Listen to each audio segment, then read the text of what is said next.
പുതുതായി നിർമ്മിച്ച Nileshwaram bus stand cum shopping complex സംസ്ഥാന ധനകാര്യമന്ത്രി കെ.എൻ. ബാലഗോപാൽ നാടിന് സമർപ്പിച്ചു. 40,000 ചതുരശ്രയടി വിസ്തീർണത്തിലാണ് 4 നിലകളുള്ള കെട്ടിടം നിർമ്മിച്ചത്. ദിസ് ന്യൂസ് സ്പോൺസർഡ് ബൈ ഉയർന്ന ഗുണനിലവാരം, തികഞ്ഞ വിശ്വസ്തത, ജനതാ പാൽ.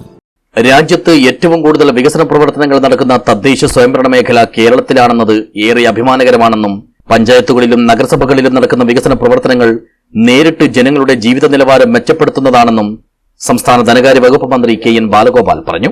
പുതുതായി നിർമ്മിച്ച Nileshwaram bus stand cum shopping complex നാടിന് സമർപ്പിച്ച് സംസാരിക്കുകയായിരുന്നു അദ്ദേഹം. നീലേശ്വരത്ത് ഇങ്ങനെ ആധുനിക സൗകര്യങ്ങളോടുകൂടിയുള്ള മനോഹരമായ ഒരു bus stand cum shopping complex സാധ്യമായതിൽ സന്തോഷമുണ്ടെന്നും ഇതിന് നേതൃത്വം നൽകിയ നഗരഭരണ സമിതിയെ പ്രത്യേകം അഭിനന്ദിക്കുന്നുവെന്നും മന്ത്രി പറഞ്ഞു. പഞ്ചായത്ത് ഓഫീസും വില്ലേജ് ഓഫീസും ഒക്കെ അംഗൻവാടി വളരെ പരിമിതമായ സൗകര്യങ്ങളുണ്ട്. ഇപ്പൊ അതല്ല, സ്മാർട്ട് അംഗൻവാടിയാണ്. ഇന്ന് കരുനാഗപ്പള്ളിയിൽ ഒരു പ്രൈമറി സ്കൂളിന്റെ പുതുക്കിയ കെട്ടിടത്തിന്റെ പുതിയ കെട്ടിടത്തിന്റെ ഉദാഹരണമായിട്ട് ടീച്ചർമാർ പറയാം, ഞങ്ങൾ കൊണ്ടുകൂടെ പഠിച്ചാൽ പോകാൻ ആഗ്രഹമുണ്ട്. കാരണം ആ ക്ലാസ് മുറി എത്ര നല്ലതാണ്, AC ഒക്കെ വെച്ചിട്ടുള്ള ക്ലാസ് മുറിയാണ്. പേരന്റ് PTA സഹായിക്കുന്നത്.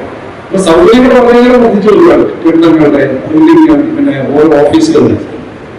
അത് നമ്മുടെ കേരളത്തിന്റെ ഒരു മാറ്റമാണ്. പണ്ട് പുറത്തേക്ക് ജോലി ചെയ്യാൻ പോയ ആൾക്ക് ഇപ്പൊ നാട്ടിൽ പലതും ചെയ്യാൻ പറ്റുന്ന തരത്തിലേക്ക് കാര്യങ്ങൾ വരുന്നു. അത് നമ്മുടെ ഗവൺമെന്റ് കാര്യത്തിനകത്ത് എടുക്കുന്ന ഒരു സമീപനമാണ്. തദ്ദേശ സ്വയംഭരണ സ്ഥാപനങ്ങൾ ഇതിനോട്ട് പോകുമ്പോൾ കൂടുതൽ വികസനം ഉണ്ടാവുന്നതിന് വേണ്ടിയുള്ള പദ്ധതികൾ ആലോചിക്കുന്നത്. തദ്ദേശ സ്വയംഭരണ സ്ഥാപനങ്ങൾക്ക് ഇത്രയും വിപുലമായ പദ്ധതികൾ കേരളത്തിലുണ്ട്. അതിന്റെ പറയുന്നതല്ല, വലിയ കോർപ്പറേഷനുകളുണ്ട് ഇന്ത്യയിൽ. ഇപ്പൊ ഉദാഹരണത്തിന് ബോംബെ മുനിസിപ്പൽ കോർപ്പറേഷൻ, ഞാൻ MP ആയിരിക്കുമ്പോൾ, രാജ്യസഭ MP ആയിരിക്കുമ്പോൾ GSTയുമായി ബന്ധപ്പെട്ട മീറ്റിംഗിൽ അവർ റിപ്പോർട്ടാണ്. അവര് അന്ന് ഈ മുനിസിപ്പാലിറ്റി ഒക്ടോയി എന്ന് പറഞ്ഞൊരു ഫീസ് പിരിക്കാൻ ആവശ്യമുണ്ടായിരുന്നു. ചടങ്ങിൽ മണ്ഡലം MLA M. രാജഗോപാലൻ അധ്യക്ഷനായി.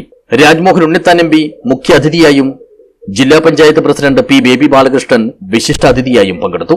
ബസ് സ്റ്റാൻഡ് നിർമ്മാണത്തിനായി പിന്തുണ നൽകിയവർക്ക് വേദിയിൽ ആദരവ് നൽകി. നഗരസഭ assistant engineer PV Vinod report അവതരിപ്പിച്ചു.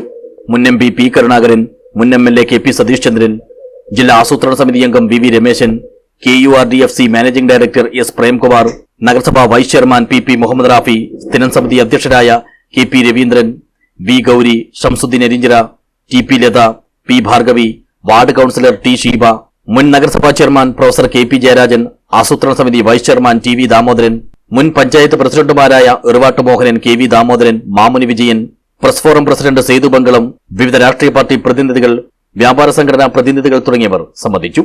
നഗരസഭാ ചെയർപേഴ്സൺ TV ശാന്ത സ്വാഗതവും സൂപ്രണ്ട് സുധീർ തെക്കടവൻ നന്ദിയും പറഞ്ഞു. അണ്ടർഗ്രൌണ്ട് പാർക്കിംഗ് ഉൾപ്പെടെ 40,000 ചതുരശ്രയടി വിസ്തീർണത്തിൽ 4 നിലകളിലായാണ് നീലേശ്വരം നഗരസഭ bus stand cum shopping complex യാഥാർത്ഥ്യമാക്കിയത്. കാത്തിരിപ്പ് മുറി, 45 ടോയ്ലറ്റുകൾ, 40 കാർ പാർക്കിംഗ് സൗകര്യം, ലിഫ്റ്റ്, സ്ത്രീകൾക്കായി feeding room, police aid post തുടങ്ങിയ ആധുനിക സൗകര്യങ്ങളും കെട്ടിടത്തിൽ ഒരുക്കിയിട്ടുണ്ട്. താഴത്തെ നിലയിലും 1ാം നിലയിലും വ്യാപാരശാലകളും മുകളിലെ നിലകളിൽ ഓഫീസുകളും മറ്റ് വാണിജ്യ സ്ഥാപനങ്ങളും പ്രവർത്തിക്കും. 2025 ഫെബ്രുവരി 16 ശിലാസ്ഥാപനം നടത്തിയ പദ്ധതി നിശ്ചയിച്ച സമരപരിധിയേക്കാൾ 6 മാസം മുമ്പേ തന്നെ പൂർത്തീകരിച്ചു എന്നതും പ്രത്യേകം എടുത്തു പറയേണ്ടതാണ്. നീലേശ്വരത്തിന്റെ ഗതാഗത സംവിധാനത്തെയും നഗരവികസനത്തെയും പുതിയ ദിശയിലേക്ക് നയിക്കുന്ന പദ്ധതിയായി bus stand cum shopping complex മാറുമെന്നാണ് പ്രതീക്ഷയെന്ന് നഗരഭരണാധികാരികൾ വ്യക്തമാക്കി. News bureau, Nileshwar.